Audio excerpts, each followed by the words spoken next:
नमस्कार, vision IAS के news today के इस अंक में आप सभी का स्वागत है। इस अंक में हम आपके लिए लेकर आए हैं यूपीएससी परीक्षा की दृष्टि से महत्वपूर्ण कुछ अहम खबरें। इस अंक के साथ मैं हूँ दिव्या तोमर। आइए सबसे पहले बात करते हैं इस अंक की हेडलाइंस के बारे में। दिवाला और शोधन अक्षमता संहिता 2016 पर जीएन वाजपेयी समिति की रिपोर्ट जारी। केंद्र राज्यों को कर हस्तांतरण राशि के रूप में 95,000 करोड़ रुपए देगा। सुप्रीम कोर्ट ने स्पष्ट किया कि सांसदों और विधायकों से जुड़े मामलों के लिए विशेष न्यायालयों का गठन करना असंवैधानिक नहीं है। स्वास्थ्य और परिवार कल्याण मंत्रालय ने पोस्टमार्टम प्रक्रिया के लिए नया प्रोटोकॉल अधिसूचित किया। भारत में अपराध रिपोर्ट हिरासत में मृत्यु के मामलों में दोष सिद्धि पर निराशाजनक आंकड़े दर्शाती है। अधिवक्ताओं के विरोध के बीच केंद्र ने मद्रास उच्च न्यायालय के मुख्य न्यायाधीश के स्थानांतरण को अधिसूचित किया। और आइए अब खबरों पर विस्तार से चर्चा करते हैं। दिवाला और शोधन अक्षमता संहिता 2016 पर जीएन वाजपेयी समिति की रिपोर्ट जारी की गई है। इस समिति ने आईबीसी प्रक्रिया के लिए कई लक्ष्यों की पहचान की है, जिसमें शामिल है संकटग्रस्त परिसंपत्ति का समाधान, उद्यमिता को बढ़ावा देना, ऋण की उपलब्धता और हितधारकों के हितों को संतुलित करना। इसके तहत प्रमुख सिफारिशों की बात करें तो आईबीसी की सफलता का आकलन करने और इसके कार्यान्वयन में सुधार के लिए एक मानकीकृत ढांचे का सुझाव दिया गया है। दिवाला प्रक्रिया के निष्पादन का आकलन करने के लिए विश्वसनीय रियल टाइम डेटा आवश्यक है। संहिता के मात्रात्मक और गैर मात्रात्मक दोनों परिणामों का मापन और निगरानी की जानी चाहिए। रिपोर्ट में ये भी कहा गया है कि संहिता द्वारा सूत्रपात किए गए गैर मात्रात्मक परिणाम, जैसे कि देनदारों और लेनदारों में व्यवहार परिवर्तन को अनुसंधान और मात्रात्मक प्रॉक्सी संकेतकों द्वारा पुष्टि किए जाने की जरूरत है। आईबीसी एक कंपनी, एक सीमित देयता भागीदारी, एक स्वामित्व या एक साझेदारी फर्म या एक व्यक्ति के तनाव के लिए समाधान प्रदान करता है। इससे पहले संसदीय स्थायी समिति ने भी आईबीसी को मजबूत करने के लिए कुछ सिफारिशें की थी, जैसे कि केवल आईबीसी मामलों की सुनवाई के लिए विशेष राष्ट्रीय कंपनी कानून अधिकरण पीठों की स्थापना करना, लेनदारों की समिति के लिए पेशेवर आचार संहिता का निर्माण करना, समाधान पेशेवरों की भूमिका को मजबूत बनाना, समाधान प्रक्रिया को तीव्र करने और संपत्तियों के वसूली योग्य मूल्य को अधिकतम करने के लिए आईबीसी प्लेटफॉर्म का डिजिटलीकरण करना आदि। हालांकि आईबीसी से जुड़े कई मुद्दे भी हैं, जैसे कि दिवाला और शोधन अक्षमता के तहत कम वसूली की गई है। वर्ष 2017 से 363 अधिक प्रमुख प्रस्तावों में बैंकों ने औसतन 80% का हेयर कट किया है। हेयर कट का मतलब है कि एक उधारकर्ता से वास्तविक बकाया राशि और उसके द्वारा बैंक के साथ निपटान की गई राशि के बीच का अंतर। इसके अलावा अन्य मुद्दों में शामिल है मामलों का दीर्घावधि तक लंबित रहना और देरी से समाधान प्रक्रियाएं। अगला टॉपिक है केंद्र राज्य संबंधों पर आधारित। केंद्र राज्यों को कर हस्तांतरण राशि के रूप में 95,000 करोड़ रुपए देगा। ये कुछ राज्यों के अनुरोध पर किया गया है, जो पूंजीगत व्यय की पूर्ति में सहायता के लिए कर हस्तांतरण राशि के हिस्से में वृद्धि चाहते हैं। वित्त आयोग के फॉर्मूले के मुताबिक राज्य केंद्रीय करों के 41% के हकदार हैं। इसे एक वित्तीय वर्ष में 14 किस्तों में दिया जाता है। लगभग 20 राज्यों ने वित्तीय वर्ष 2021-22 के शुरुआती 9 महीनों के दौरान लगभग 80% उच्चतर पूंजीगत व्यय किया है। पूंजीगत व्यय के लिए केंद्र द्वारा अन्य कई सुझाव भी दिए गए हैं। इसमें जिन राज्यों को राष्ट्रीय मुद्रीकरण पाइपलाइन से बाहर रखा गया है, उनमें संभावित रूप से मुद्रीकरण योग्य परिसंपत्ति का उपयोग बुनियादी ढांचे के निर्माण के लिए उपलब्ध पूंजी को बढ़ाने के लिए किया जा सकता है। साथ ही राज्य आसानी से निवेश आकर्षित करने और व्यवसाय करने में सुगमता संबंधी उपायों में तेजी लाने के अलावा विद्युत क्षेत्र में भी सुधार करें, ऐसा भी कहा गया है। राज्यों को भूमि अधिग्रहण प्रक्रियाओं को सुगम बनाने और निवेश के दौरान लाभ उठाने के लिए भूमि बैंक का निर्माण करने के लिए कहा गया है, क्योंकि भूमि की उपलब्धता परियोजना विकास के सामने आने वाली प्रमुख बाधाओं में से एक है। इसके अलावा व्यवहार्यता अंतराल वित्त पोषण वीजीएफ का प्रावधान सामाजिक रूप से प्रासंगिक लेकिन आर्थिक रूप से अव्यवहार्य परियोजनाओं के वित्त पोषण में मदद करेगा। आपको बता दें कि इससे पहले वर्ष 2021-22 के केंद्रीय बजट में 5.54 लाख करोड़ रुपए का पूंजीगत व्यय आवंटित किया गया था, जो कि पिछले वर्ष की तुलना में 34.5% है। अगली खबर न्यायपालिका और कार्यपालिका से जुड़ी है। उच्चतम न्यायालय ने ये स्पष्ट किया है कि सांसदों और विधायकों से जुड़े मामलों के लिए विशेष न्यायालयों का गठन करना असंवैधानिक नहीं है। उच्चतम न्यायालय ने ये स्पष्ट किया है कि सांसद या विधायक अपने आप में एक वर्ग का गठन करते हैं। इस तरह सांसदों या विधायकों के विरुद्ध आपराधिक मामलों की तुरंत सुनवाई के लिए विशेष न्यायालयों का गठन किया जा सकता है, जो जनहित में है। पिछले वर्ष मद्रास उच्च न्यायालय ने कहा था कि इस तरह के विशेष न्यायालयों का गठन कानूनी रूप से अनुमत नहीं है, क्योंकि एक सांसद या विधायक पर मुकदमा चलाने के लिए गठित एक विशेष न्यायालय किसी अधिनियम के तहत पहले से मौजूद विशेष न्यायालय के क्षेत्राधिकार का उल्लंघन कर सकता है। उदाहरण के लिए लैंगिक अपराधों से बालकों का संरक्षण अधिनियम, पॉक्सो या पशुओं के प्रति क्रूरता का निवारण अधिनियम 1960 के तहत गठित विशेष न्यायालय। विशेष न्यायालय केवल अपराध केंद्रित हो सकते हैं, अपराधी केंद्रित नहीं। हालांकि उच्चतम न्यायालय इस तथ्य की जांच करने के लिए भी सहमत हुआ है कि क्या ये विशेष न्यायालय अभियुक्तों को उनके अपील के अधिकार से वंचित करते हैं, क्योंकि विशेष न्यायालय के पास सत्र न्यायालय की शक्तियां होंगी। सामान्य तौर पर यदि कोई अभियुक्त दंडाधिकारी के समक्ष विफल या दोषी सिद्ध हो जाता है तो वे सत्र न्यायालय के समक्ष अपील दायर कर सकते हैं। सत्र न्यायालय प्रथम अपीलीय न्यायालय और उच्च न्यायालय द्वितीय अपीलीय न्यायालय होता है। हालांकि विशेष न्यायालयों के मामले में अभियुक्त को दंडाधिकारी के सामने अपने मामले का बचाव करने का अधिकार नहीं होगा। इस तरह सत्र न्यायालय के सामने अपनी पहली अपील करने का उनका अधिकार भी समाप्त हो जाएगा। वर्ष 2017 में उच्चतम न्यायालय ने सांसदों या विधायकों के दीर्घावधि से लंबित मुकदमों के त्वरित निपटान के लिए देश भर में विशेष न्यायालयों को स्थापित करने का आदेश दिया था। इस निर्णय की आवश्यकता इसलिए भी थी क्योंकि भ्रष्टाचार से लेकर धन शोधन तक के 4400 से अधिक आपराधिक मुकदमे दशकों से लंबित थे। शक्तिशाली सांसदों और विधायकों ने उच्च न्यायालयों की शरण ली थी और मामलों पर अंतरिम रोक लगा दी गई थी।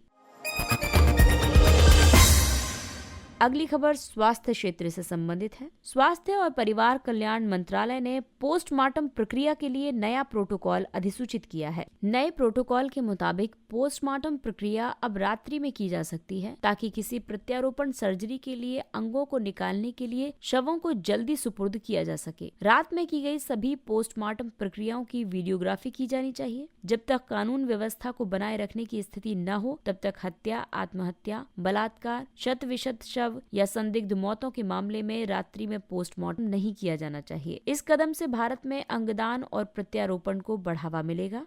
भारत में अंगदान और प्रत्यारोपण की बात करें तो भारत में प्रति मिलियन जनसंख्या पर अंगदान दर निराशाजनक रूप से मात्र 0.65 है। आपको बता दें कि अंगों की अनुपलब्धता होने की वजह से भारत में प्रत्येक वर्ष लगभग 5 लाख लोगों की मृत्यु हो जाती है। भारत में अंगदान को मानव अंग और उत्तक प्रत्यारोपण अधिनियम 1994 द्वारा नियंत्रित किया जाता है। यह अधिनियम मानव अंगों को निकालने और इनके भंडारण के लिए कई विनियमों का प्रावधान करता है। वर्ष 2019 में सरकार ने मृतकों के अंग और उत्तक दान को बढ़ावा देने के लिए और सुभेद्य गरीबों को अंग तस्करी से बचाने के लिए राष्ट्रीय अंग प्रत्यारोपण कार्यक्रम लागू किया था। राष्ट्रीय अंग और उत्तक प्रत्यारोपण संगठन नोटो अंगों और उत्तकों की खरीद और वितरण के लिए सभी गतिविधियों तथा नेटवर्किंग के समन्वय के लिए शीर्ष केंद्र के रूप में कार्य करता है। साथ ही ये देश में अंगों और उत्तकों के दान एवं प्रत्यारोपण की रजिस्ट्री का रखरखाव भी करता है। आइए अब बात करते हैं अंगदान और प्रत्यारोपण के समक्ष नैतिक चिंताओं के बारे में। ये अंग आवंटन और प्रक्रियागत समानता, इसके अलावा अन्य चिंताओं में अल्पसंख्यकों और अन्य वंचित वर्गों के लिए स्वास्थ्य देखभाल संबंधी सुविधाओं तक पहुंच में विद्यमान असमानताएं हैं। साथ ही अंगदाताओं के रूप में बच्चों का उपयोग, क्योंकि वे सूचित सहमति प्रक्रिया और इसमें शामिल जटिलता को समझने के लिए पर्याप्त आयु के नहीं होते हैं। अंगदान के समक्ष ये सभी नैतिक चिंताएं मौजूद हैं। भारत में अपराध रिपोर्ट हिरासत में मृत्यु के मामलों में दोष सिद्धि पर निराशाजनक आंकड़े दर्शाती है। राष्ट्रीय अपराध रिकॉर्ड ब्यूरो की वार्षिक रिपोर्ट के मुताबिक पिछले 20 वर्षों में देश भर में हिरासत में 1888 मौतें हुई हैं। इनमें पुलिस कर्मियों के विरुद्ध 893 मामले दर्ज किए गए हैं और 358 कर्मियों के विरुद्ध आरोप पत्र दायर किए गए हैं। हालांकि इस अवधि में केवल 26 पुलिस कर्मियों को ही दोष सिद्ध किया जा सका है। हिरासत में होने वाली हिंसा मुख्य रूप से पुलिस हिरासत और न्यायिक हिरासत में हिंसा को दर्शाती है। मौत के अलावा बलात्कार और यातना हिरासत में हिंसा के 2 अन्य रूप हैं। हालांकि हिरासत में हिंसा शब्द को किसी भी कानून के तहत परिभाषित नहीं किया गया है। इससे संबंधित संवैधानिक सुरक्षा उपायों में शामिल हैं अनुच्छेद 20 जो कि अपराधों की दोष सिद्धि के संबंध में संरक्षण का अधिकार प्रदान करता है, अनुच्छेद 21 जो कि प्राण और दैहिक स्वतंत्रता का अधिकार प्रदान करता है और संविधान का अनुच्छेद 22 जो कि कुछ परिस्थितियों में गिरफ्तारी और निरोध से संरक्षण का अधिकार प्रदान करता है। हिरासत में हिंसा को रोकने में आने वाली कई चुनौतियां हैं, जैसे मजबूत कानून का अभाव, क्योंकि भारत ने अभी भी हिरासत में हिंसा को अपराध घोषित नहीं किया है, पुलिस की जवाबदेही का अभाव, जेलों की खराब स्थिति और खराब गवाह सुरक्षा व्यवस्था, यातना के विरुद्ध संयुक्त राष्ट्र कन्वेंशन को अभी तक अभिपुष्ट नहीं किया गया है। सांविधिक सुरक्षा उपायों में शामिल हैं भारतीय दंड संहिता की धारा 330, 331 और 348, भारतीय साक्ष्य अधिनियम की धारा 25 और 26, दंड प्रक्रिया संहिता की धारा 76, पुलिस अधिनियम 1861 की धारा 29 जो कि कबूलनामे आदि के लिए पुलिस कर्मियों द्वारा यातना का सहारा लेने की प्रवृत्ति को रोकने के लिए अधिनियमित की गई है। इस रिपोर्ट में सुझाव दिया गया है कि उच्चतम न्यायालय द्वारा DK बसु मामले में उल्लिखित 11 सूत्रीय दिशा निर्देशों को लागू किया जाना चाहिए। भारत के विधि आयोग की 273वीं रिपोर्ट में हिरासत में यातना से संबंधित बिंदुओं का क्रियान्वयन करना चाहिए और थानों में CCTV कैमरे लगाने चाहिए। वकीलों के विरोध के बीच केंद्र ने मद्रास उच्च न्यायालय के मुख्य न्यायाधीशों के स्थानांतरण को अधिसूचित किया। भारतीय संविधान के अनुच्छेद 222 द्वारा दी गई शक्ति का प्रयोग करते हुए राष्ट्रपति ने भारत के मुख्य न्यायाधीश के परामर्श के बाद मद्रास उच्च न्यायालय के मुख्य न्यायाधीश को मेघालय उच्च न्यायालय में स्थानांतरित कर दिया है। कानूनी पेशे से संबंधित कई वर्गों ने स्थानांतरण की तीखी आलोचना की है क्योंकि इसे दंडात्मक माना गया है। संविधान का अनुच्छेद 222 एक उच्च न्यायालय से किसी अन्य उच्च न्यायालय में न्यायाधीश या मुख्य न्यायाधीश के स्थानांतरण के लिए प्रावधान किए गए हैं। न्यायाधीशों के स्थानांतरण की प्रक्रिया की बात करें तो एक न्यायाधीश के स्थानांतरण के प्रस्ताव की पहल भारत के मुख्य न्यायाधीश द्वारा की जानी चाहिए, जिसकी राय इस संबंध में निर्धारक होगी। किसी न्यायाधीश के प्रथम या उसके बाद के स्थानांतरण के लिए उसकी सहमति की आवश्यकता नहीं होगी और सभी स्थानांतरण जनहित में किए जाने अपेक्षित किए गए हैं। संविधान उन आधारों या प्रक्रियाओं का उल्लेख नहीं करता है जिनके द्वारा ऐसी शक्ति का प्रयोग किया जाता है। न्यायाधीशों का चयन करने, नियुक्त करने और स्थानांतरित करने की शक्ति 3 न्यायाधीशों के मामलों में उच्चतम न्यायालय के निर्णय से ली गई है। न्यायाधीशों के स्थानांतरण के विषय पर उच्चतम न्यायालय के कई निर्णयों से कई बिंदु उभर कर आए हैं, जैसे कि न्यायाधीश का स्थानांतरण दंडात्मक उपाय नहीं हो सकता, न्याय के बेहतर प्रशासन के लिए जनहित पर ही स्थानांतरण का आदेश दिया जा सकता है और प्रभावी परामर्श के बाद CJI की सहमति के आधार पर ही राष्ट्रपति द्वारा स्थानांतरण का आदेश दिया जा सकता है। आइए अब बात करते हैं कुछ अन्य महत्वपूर्ण सुर्खियों की। प्रवर्तन निदेशालय और CBI निदेशकों के कार्यकाल का विस्तार किया गया। हाल ही में केंद्र ने मूल नियम 1922 में संशोधन किया है। इस संशोधन के बाद केंद्र को CBI और प्रवर्तन निदेशालय के निदेशकों के कार्यकाल को 2 वर्ष से बढ़ाकर 5 वर्ष करने की अनुमति मिल गई है। मूल नियम 1922 उन सभी सरकारी सेवकों पर लागू होता है जिनका वेतन भारत के सिविल प्राक्कलनों के नाम में डाला जाता है। ये उन अन्य सरकारी सेवकों के वर्ग पर भी लागू होता है जिन पर इनके लागू किए जाने की घोषणा राष्ट्रपति विशेष या साधारण आदेश द्वारा करता है। इसमें वे सेवक अपवाद हैं जिनकी सेवा की शर्तें सेना या नौसेना विनियमों द्वारा शासित होती हैं। पशुपालन, डेयरी और मत्स्य पालकों के लिए किसान क्रेडिट कार्ड अभियान। इसे मत्स्य पालन, पशुपालन और डेयरी मंत्रालय द्वारा आरंभ किया गया है। ये 3 महीने के लिए शुरू किया गया एक राष्ट्रव्यापी अभियान है। इसका उद्देश्य देश के सभी पात्र पशुपालन, डेयरी और मत्स्य पालकों को किसान क्रेडिट कार्ड की सुविधा का लाभ प्रदान करना है। पशुपालन, डेयरी और मत्स्य पालकों का KCC केवल पशुपालन, डेयरी और मछली पालन में लगे लगभग 10 करोड़ किसानों की आय और रोजगार में लाभ के साथ इस क्षेत्र की संभावनाओं को बेहतर बनाने में मदद करेगा। KCC कई योजनाओं के लिए ऋण सहायता प्रदान करता है। ये कृषिगत परिसंपत्तियों के रखरखाव के लिए कार्यशील पूंजी प्रदान करता है। ये कृषक परिवारों की उपभोग संबंधी आवश्यकताओं की पूर्ति करता है और ये फसल कटाई के बाद के खर्च पर भी ऋण प्रदान करता है।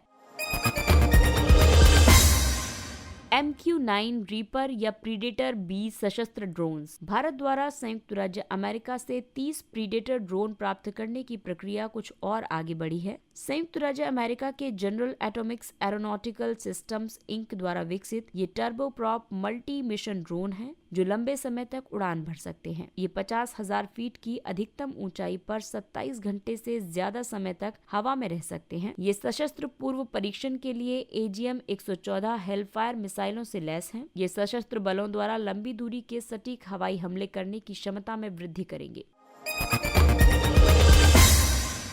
सिटमैक्स 21 ये भारत, सिंगापुर और थाईलैंड के बीच त्रिपक्षीय समुद्री अभ्यास है। सिटमैक्स 21 का 2 दिवसीय तीसरा संस्करण अंडमान सागर में संपन्न हुआ है। इसमें भारतीय नौसेना के स्वदेश निर्मित मिसाइल कारवेट INS कारमुक ने भी भाग लिया। अंडमान सागर में चल रहे अभ्यास के 2021 संस्करण की मेजबानी रॉयल थाई नेवी ने की थी। जनजातीय गौरव दिवस। भारत सरकार ने बिरसा मुंडा के जन्म दिवस को जनजातीय गौरव के रूप में मनाने का निर्णय लिया है। प्रथम जनजातीय गौरव दिवस समारोह के हिस्से के रूप में जनजातीय कल्याण के लिए कई योजनाओं की शुरुआत की गई। अनुसूचित जनजातियों के लिए मॉडल आवासीय विद्यालय स्थापित करने के लिए एकलव्य मॉडल आवासीय विद्यालय योजना के तहत 50 नए एकलव्य मॉडल आवासीय विद्यालय का निर्माण किया जाएगा। ये योजना वर्ष 1997-98 में शुरू की गई थी। मध्य प्रदेश राज्य सरकार की ओर से राशन आपके ग्राम योजना का शुभारंभ किया गया। इस योजना के तहत सार्वजनिक वितरण प्रणाली के अंतर्गत अनाज का मासिक कोटा प्रति माह आदिवासियों के गांव में ही पहुंचाया जाएगा और सिकल सेल एनीमिया, जो कि एक आनुवंशिक विकार है, इस पर जागरूकता बढ़ाने के लिए मध्य प्रदेश ने सिकल सेल मिशन का शुभारंभ किया।